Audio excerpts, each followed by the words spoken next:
Bonjour à tous, donc dans cette vidéo nous allons regarder l'exercice résolu page 124 du manuel de physique chimie Attier, donc seconde et générale.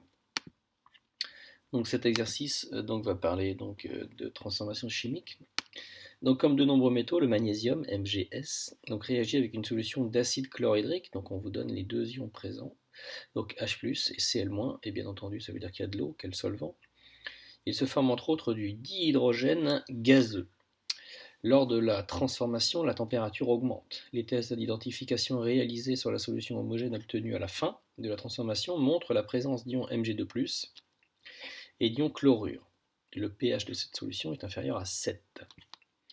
On vous dit de donner les quantités de matière initiale sont Ni Mg, on vous donne là 2, 10-2, et NiH+, 5, 10-2. On vous dit d'écrire la réaction chimique modélisant cette transformation, puis écrire l'équation ajustée. Donc déjà, écrire la réaction, ça veut dire qu'il faut que vous écriviez sous la forme de mots, de phrases, textuellement, si vous voulez, les réactifs donnent les produits. Donc ici, on vous dit que les réactifs sont le magnésium et l'ion hydrogène. Alors, ici, on vous dit que vous avez donc le magnésium réagit avec une solution aqueuse d'acide chlorhydrique. Il se forme entre autres du dihydrogène. Donc s'il se forme du dihydrogène, le dihydrogène c'est H2. Lors de la transformation, donc on vous dit que la température augmente. Les tests montrent la présence d'ions magnésium et d'ions chlorure à la fin. Donc s'il y a du chlorure à la fin et qu'il y en avait au début, est-ce que le chlore ici, les ions chlorure sont un réactif? La réponse est non, ils sont présents au début et à la fin. Donc ça veut dire que les deux réactifs sont ici Mg et les ions H+. Ils se forment donc du dihydrogène, c'est marqué textuellement ici, plus des ions magnésium. Attention, ici on vous dit les espèces spectratrices ne figurent pas dans la réaction chimique. Donc ça veut dire qu'ici il n'y a pas d'ions Cl-, puisqu'ils sont au début et à la fin. Donc ensuite pour l'équation ajustée, donc il faut remplacer magnésium par Mg, l'ion hydrogène par H+, dans un premier temps. Ensuite vous mettez le dihydrogène, di2, donc c'est H2 plus Mg2+. Et ensuite il faut équilibrer. Donc pour équilibrer, il faut qu'il y ait conservation des éléments et de la charge. Donc si vous n'avez pas mis ici, alors je vais le faire avec vous quand même, en partant d'une page vide. Donc ici, vous avez Mg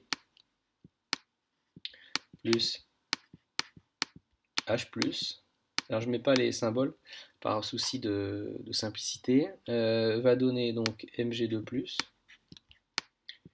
plus H2. Alors si vous avez ça équilibré, bon déjà, est-ce que c'est équilibré? Des fois ça l'est sans qu'on ait rien à faire. Ici vous avez un H, ici vous en avez deux. Donc si je change de couleur, ici, hop, là en tout j'ai un H.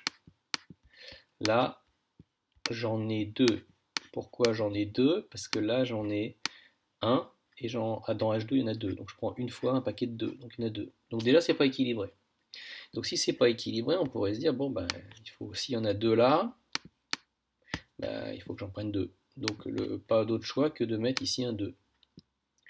Alors si je fais ça, est-ce que ça colle? On regarde. Là j'ai bien maintenant mes deux H. Donc ici j'avais bien mes deux H. Au niveau de mon Mg, là j'ai un Mg, là j'ai un Mg. Donc on est équilibré au niveau des éléments. Au niveau des charges maintenant. Ici, au niveau des charges. Donc là, ici, j'ai un plus et j'en prends deux. Donc j'ai 2 fois 1 plus, ce qui va me donner 2 plus. Ici, dans ce cas-là, j'ai directement 2 plus. Donc ici, j'ai bien globalement les produits qui sont chargés 2 plus. Hop, ici, pardon. Et ici, les réactifs, tels que c'est équilibré avec le 2, c'est bien 2 plus. Donc on a bien conservation ici, pardon, de la charge et des éléments. Donc là, ça c'est correctement écrit. Alors ensuite, on vous dit identifier le réactif limitant. Alors on vous dit, pour le réactif limitant, si vous suivez bien les vidéos que je vous ai mis sur le cours, il faut que vous preniez l'équation. Et il faut que vous écriviez, donc regardez bien, je reprends ici, pour le réactif limitant. Il faut écrire les quantités de matière, Ni, de chaque espèce. Mg, vous écrivez Ni, H+. vous divisez par les coefficients stoichiométriques associés à chaque espèce. Et il faut que vous compariez ensuite, donc pour Mg ici, le coefficient stoichiométrique c'est 1. Donc je divise par 1. Et pour H+, le coefficient stoichiométrique associé c'est 2. Donc ici, je divise par 2. Et là, il faut que je compare. Alors là, est-ce que c'est supérieur ou est-ce que c'est inférieur? C'est ça qu'il faut que vous alliez comparer. Il faut que vous compariez ces deux grandeurs. Si celui-là est plus petit, ça sera Mg le réactif limitant. Si celui-là est le plus petit, ce sera H+. Donc ensuite, il faut que vous preniez les valeurs qui vous sont données dans le texte. Et regardez bien, je vais vous montrer, elles vous sont données dans le texte. Elles sont données ici. Donc vous les avez, les NI. Donc NI, 2, 10-2, on a dit qu'il fallait diviser donc par 1, ça fait 2, 10-2. Pour les ions H+, vous divisez NI de H+, c'est-à-dire 5, 10-2, vous divisez par 2, ce qui fait 2,5. Qu'est-ce qu'on voit? On voit qu'ici, on a 2, 10-2, 2,5, 10-2. Et bien, c'est le NI de Mg sur 1 qui est plus petit. Donc, ici, ça veut dire que si je reprends mon truc, le vrai, celui qui est correct, c'est ça qui est plus faible. Donc, ça veut dire que le réactif limitant, c'est le Mg. Donc, le réactif limitant, ici, c'est ce qu'on vous écrit.